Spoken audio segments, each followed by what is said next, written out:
Midaghan na ang mga gusto magpabakuna sa Mandaue City. Gikonsiderar kini sa syudad kamayong kalambuan kay mas daghan ang gustong maproteksyonan apan dakong hagit sab kini alang kanila. Ang detalye sa report ni Nico Serino. Nagdugang na lang og tents sa gawa sa Mandaue City Sports Complex gumikan sa kadaghan sa mga tao nga nag-abot-abot.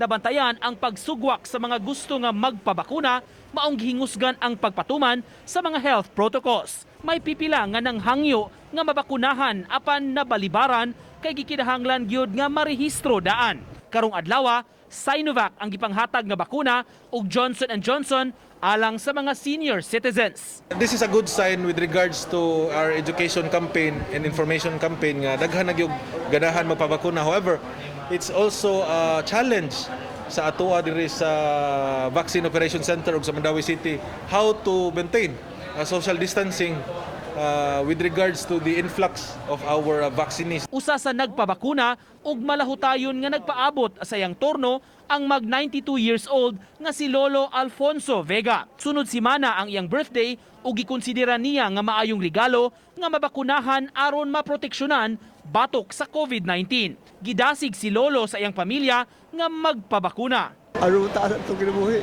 Sa mga gusto nga magpabakuna sa Mandaue, giauhag nga magparehistro gyudaan kay dili dawaton kun dili makapresentar sa text message gikan sa Vaccine Operations Center.